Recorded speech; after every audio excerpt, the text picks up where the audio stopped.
Naniwala ka naman sa asawa mo. Palusot lang niya yung surprise na yan. Natunogan niya tayo, kaya nakapagtago agad yung kabit niya.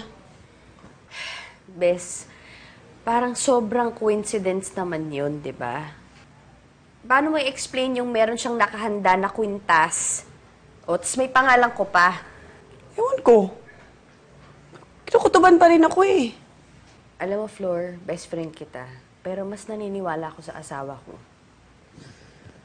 Hala ka. Pwede ba? Tigilan na nga lang natin. Wala namang babae talaga si Rome eh.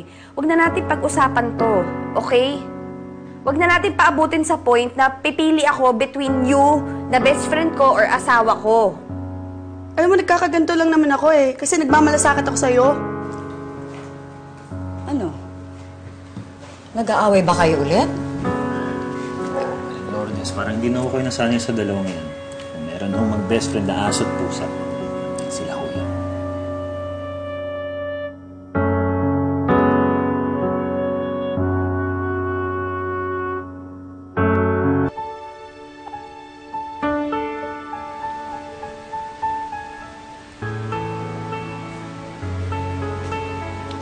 Sorry, pwede ba kita may istorbo sandali?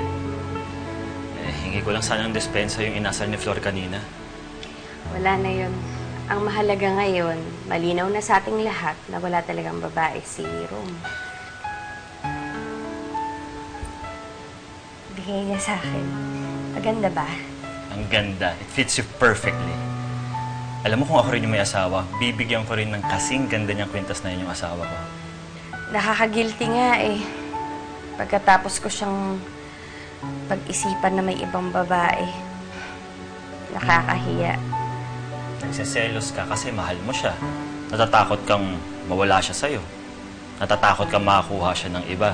You should be flattered. I should be flattered. Dahil may asawa ako na sobrang understanding. Pinakita niya talaga yung loyalty niya sa akin at pagmamahal. Siguro dapat mas mag-pay ako ng attention sa lahat ng mga efforts niya ngayon. Hindi yung pinag-iisipan ko lang siya ng mga kung ano-ano. Alam mo, ang swerte-swerte sa'yo ni Ron. Ay, naku, buti pa ikaw supportive. Hindi katulad ng kapatid mo. You know she means well. Alipasin niyo lang. Bukas okay na kayo nun. Alam ko naman yun. Tsaka hindi ko rin naman matitiis na magkaroon kami ng samaan ng loob ni Flor. Sana lang, mas tumibay na yung tiwala niya kay Rome, kagaya ng tiwala ko sa asawa ko. Mommy, let's eat the cake yung bigay ni Daddy. Yes, sure. Please pass. Pahingin mo ng plate for Austin. Okay.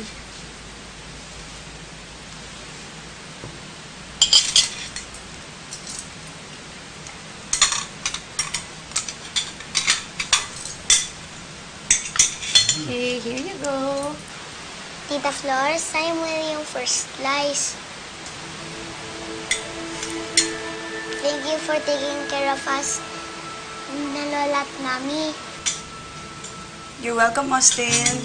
Siyempre naman. Napakalakas ang inaano ko sa akin. At siyempre, hindi ko naman matitiis ang mami mo. Kasi parang magkapatid na kami. At tayo, parang family na tayo, di ba?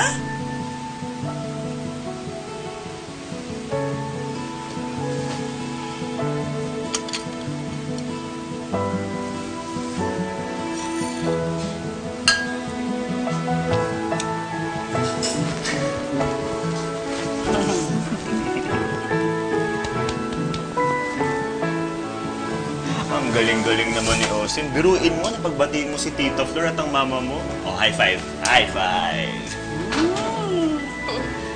Ay, nako, salamat naman sa Diyos. Alam niyo, ayokong nag-aaway kayo. Pati na yan si Rome, ha? Tigilan niyo na yung kaka-LQ. Nay, ayoko rin naman talaga ng problema. Dahil mas tahimik, kaya mas magiging mas matatag ang pamilya natin. Ah, sige, kainin na natin ang cake. Ang Go sarap. ahead, enjoy your cake. Wow. Dala ba kamo ito ni Rome? Opo, Nay. Matikman.